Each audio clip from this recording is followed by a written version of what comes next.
Alright everybody, now I've had a question from one of our viewers yesterday, named Mr. Skip. He commented on our Atlas passive tree video, so he was curious about our Storm Burst. So here we are going to talk about Storm Burst, why it's going to be my league starter, and how I'm going to go about building it. So we'll just make everything short and simple. FAQ: why Storm Burst? It looked good in the trailer. Why Divine Shield? We are gonna have a reasonable amount of energy shield on the build anyway. At least that's what I wanted to go for. So what it does is, like, it's basically almost like the Marauders passive from, where was that again? From here, from Unbreakable. The physical damage prevented from hits is regenerated, but instead of it being regenerated as life, it's going to be regenerated as energy shield, and at a higher value because it's 3% of physical damage. And despite saying that you cannot recover energy shield to above armor, we have way more than enough armor anyway to compensate for the amount of energy shield that we have, so it's perfectly fine. So what else? Why duration? Storm Burst is pretty weird in that it works where you have cast speed to increase the amount of lightning orbs that you can summon. I call them summon, where you can summon them, and then the duration is prolonging,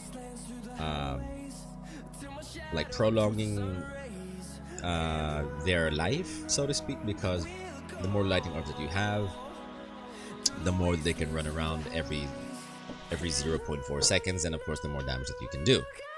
That is how the skill behaves.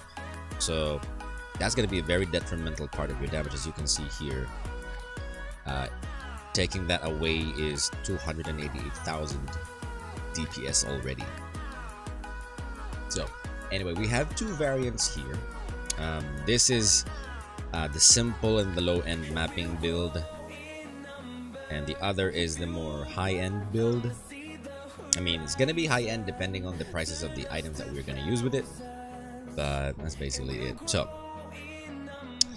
notes about the passive tree: you can get everything here on or before 70. So this is level 91. The optional parts that I can take off are Asylum and the cluster. So there you go, 69. Nice. So by the time you should be mapping, this is what you should go for. I mean, there isn't like that much of a priority in getting what passive at what time, but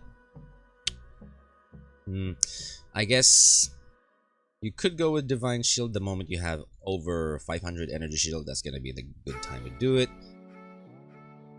And of course, you know, basically just getting Potency of Will a little early is going to be good. And then just go to the farthest areas of the tree if you want to. And if you're going to start stacking your auras, then you can go with Sovereignty.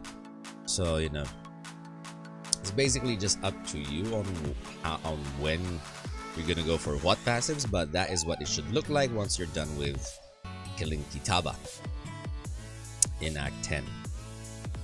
So that means basically after that,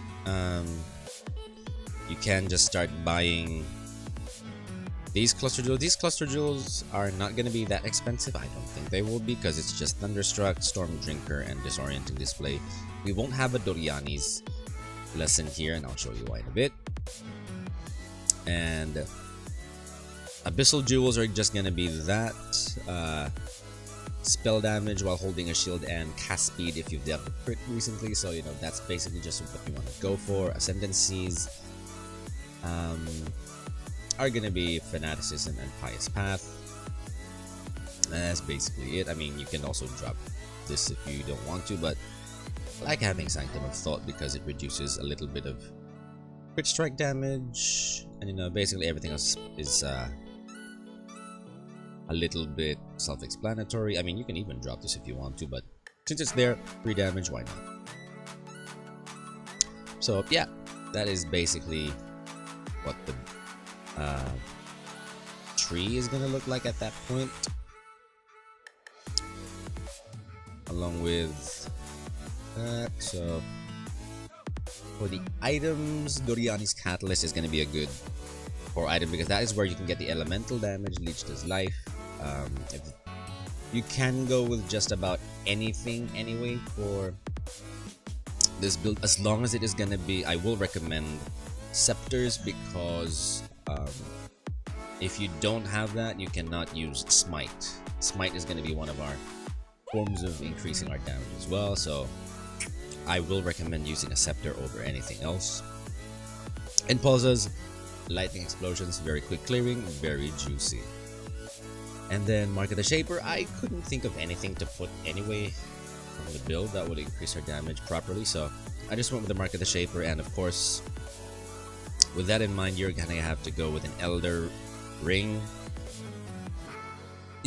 You don't need to necessarily go for an Elder Ring like this in particular. I mean, whatever will float your boat, as long as it'll make the boat float, you know.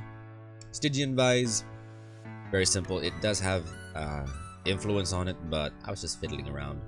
So basically, just try and get anything that'll, you know, cap your res and will increase your chaos res as much as you can. And then for the flask combination, I'm a big fan of roomies anyway, so I picked up roomies.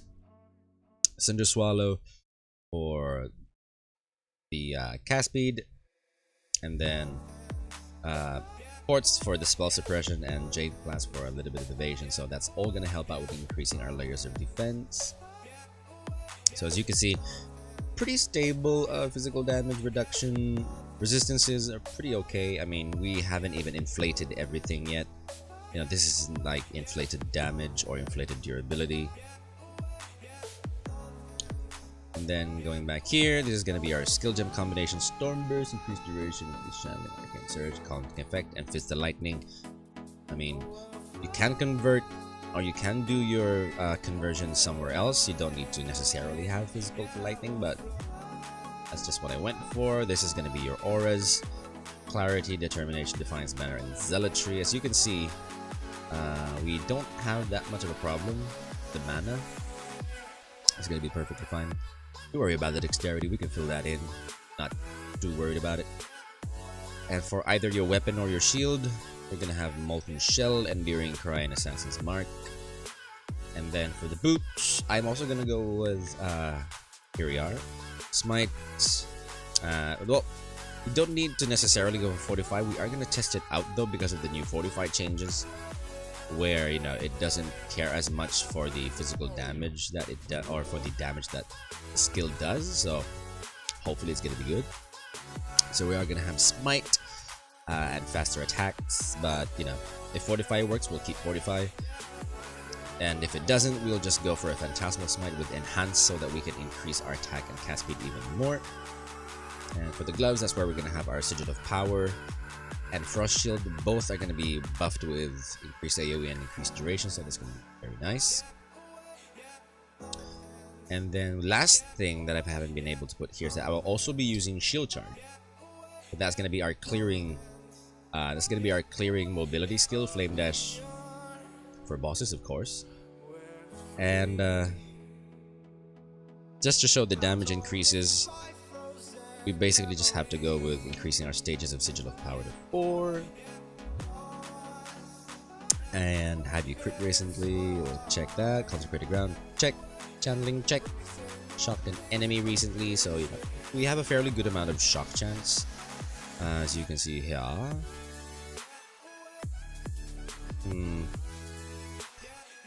chance to shock is 48%, so it's almost a 1 in 2 chance that we will be shocking an enemy, so that I'm not too worried about that.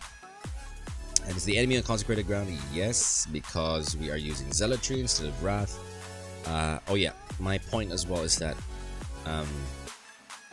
the effective Consecrated Ground that we have is increased by a lot. So if you're going to be an Inquisitor and you have Pious Path, Zealotry is the better option compared to Wrath, because we can increase the effect of the Consecrated Ground that we create. And to prove it to you, here we are. Let us change Zealotry. Let us disable that. Right, as you can see here, it does 1.2 million damage without Zealotry, right? And we will remove the Consecrated Ground.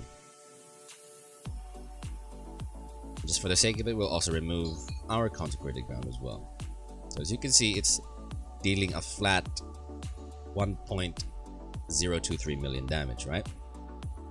If we go with Wrath, it does 1.2. So that's all that you can get with it. And we have to remember that Zealotry creates Consecrated Ground. So that is not going to be as helpful. Or Wrath is not going to be as helpful as Zealotry. So as you can see here, right? 1.2 million. Disable that, put Zealotry in.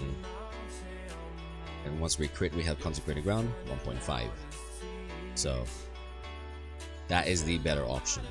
That I can assure you, because the numbers are there. Fanaticism, once that procs, we're gonna have pretty good amount of damage, but of course, you know, do not trust these numbers. You cannot reliably do 2.6 million damage per second.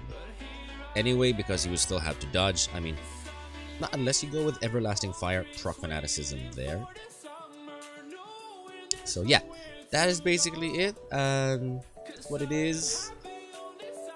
Pretty nice, pretty simple. Hopefully it's gonna be simple.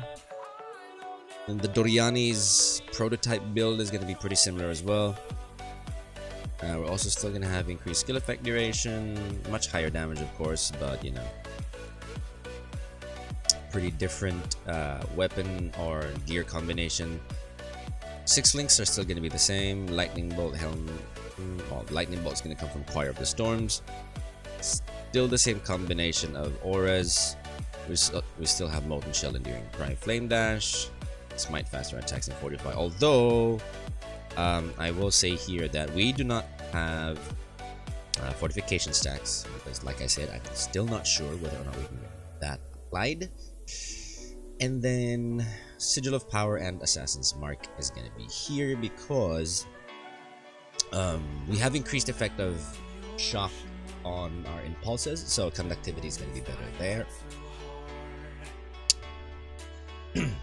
So since we do not have that much of an effect of increased shock, Assassin's Mark is going to be a better way to go for. And to bring your lightning res down to 101, I'm just going with 101 because I'm not sure if the changes to negative resistances will apply to Doryani's prototype. So as long as we're within that area, that is the damage that we're going to do.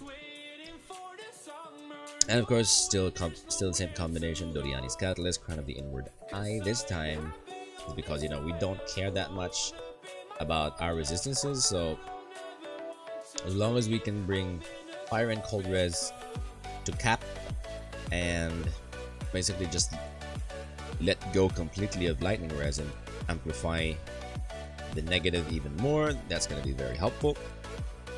Same combination of flasks, same hypnotic jewels. And then instead of 1 jewel cluster, we are going to have 2, but still basically, you know, up to you if you want to do anything, if you're going to try this out. Doryani's Lesson, I forgot to take this off, but of course you can take this off anyway. You can go with more widespread destruction, so you have more AoE, very nice. And I just went with Thunderstruck and Overshock. And yeah, that's basically it. Still the same. A little bit higher in levels, but I mean, if you have this high damage anyway, it wouldn't be that hard to go to level 95. Most especially if you're just clearing anyway. Just clearing damage with 3.8 million is going to be very, very quick. And must I point out as well, this is Cirrus DPS. Like, if you're just going to go with a standard map boss, well, that's going to be the damage, but you know, if you're gonna run around, like I said, you know, still gonna be pretty good. So yeah, there it is. And buffing the damage, of course, we're just gonna go with Sigil of Power. And we are gonna proc Consecrated Ground, so okay, that's already checked. We will be critting recently. We will be channeling. And once we do have Fanaticism procced, that is going to be its overall damage. So it is very nice. I mean, like if for example we also shock, and even at 15%, that's still going to be a big increase, right? So that is why things are the way they are. So like I said, this is going to be very much subject to the market's prices. We are gonna see what's gonna go on. I mean, I can also change this. I have an idea on what to get for Doryani's Catalyst as a replacement, and then use Doryani's Lesson on the cluster. So we will do that on stream. But yeah, that is basically it. That is how the things are. Durability, very nice durability, as you can see. There's no loss in durability. Juicy lightning res, juicy fizz damage, and these are gonna be okay. But yeah, that is basically it when it comes to the build. Hopefully this is gonna work out, because you know, I actually really want this build to work. I want to min-max this build. I want to go for as much as I can, you know, and get the challenges. Challenges are amazing, by the way. We can get rewards up to 38, so I think I may have to put way more effort now. But yeah, that is it. That is how Storm Burst is going to be for me. I mean, looks good on paper, feels pretty alright currently. Hopefully the buffs will give us something else, you know. Hopefully the buffs will be pretty strong, and yeah, I shall be seeing you guys on League Start.